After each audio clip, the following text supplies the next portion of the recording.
नमस्कार दोस्तों, स्वागत है आपका अपने चैनल पर। आज बिहार की राजनीति में सबसे बड़ा सवाल यही है कि होम मिनिस्ट्री मिलने के बाद सम्राट चौधरी ने आखिर क्या बयान दिया। क्या बिहार में अब जीरो टॉलरेंस चलेगा? क्या अपराधियों पर बड़ी कार्रवाई होगी या क्या बिहार में यूपी जैसा मॉडल लागू होगा?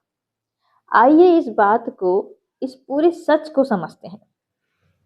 बिहार में नीतीश कुमार के नेतृत्व में 2025 में सरकार बनी है और कई विभाग इस बार बीजेपी कोटा में आए हैं। बीजेपी के सम्राट चौधरी को इस बार डिप्टी सीएम तो बनाया ही गया, साथ में बिहार गृह मंत्रालय विभाग 20 सालों बाद अब नीतीश कुमार से बीजेपी के सम्राट चौधरी को सौंपा गया है और साथ ही वो विधान मंडल दल के नेता भी हैं। अब इस सच को समझते हैं कि क्या है उनका बयान। क्या सम्राट चौधरी ने बयान दिए जो इतने चर्चा में है? तो सबसे पहला बयान उनका ये आया कि बिहार में अब अपराधियों का कोई जगह नहीं है।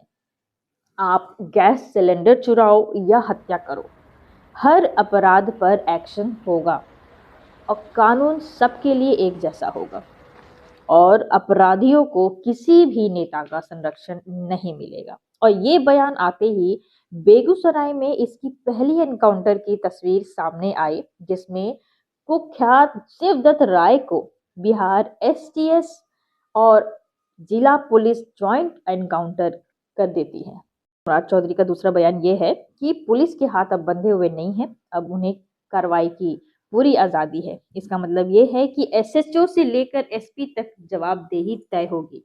सम्राट चौधरी का तीसरा बयान ये है कि जंगल राज अब नहीं आएगा। इसका मतलब ये कि बिहार की पुरानी छवि जंगल राज वाला बदलना चाहते हैं। साथ ही वो ये भी कहते हैं सम्राट चौधरी की गृह मंत्रालय भले ही मेरे पास है, परंतु मुख्यमंत्री के मार्गदर्शन में ये सारे काम करेंगे। इससे यह स्पष्ट होता है कि नीतीश कुमार की अनुभव वाली टीम और सम्राट चौधरी ग्रेशन मिलकर एक नया मॉडल उत्तर प्रदेश यानी योगी मॉडल के स्टाइल में काम करेंगे। अब बात काम की है तो ये समझना भी जरूरी है कि बिहार होम मिनिस्ट्री का क्या काम है। बिहार होम मिनिस्ट्री राज्य की सुरक्षा, कानून व्यवस्था और पुलिस प्रशासन का सबसे बड़ा विभाग होता है।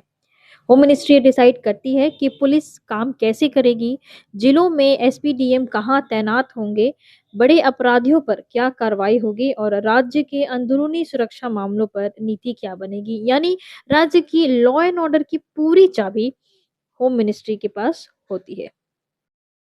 तो दोस्तों, सम्राट चौधरी ने गृह मंत्रालय संभालते ही जो ये बयान दिए वो साफ दिखाते हैं कि बिहार में कानून व्यवस्था को लेकर बड़ी तैयारी है।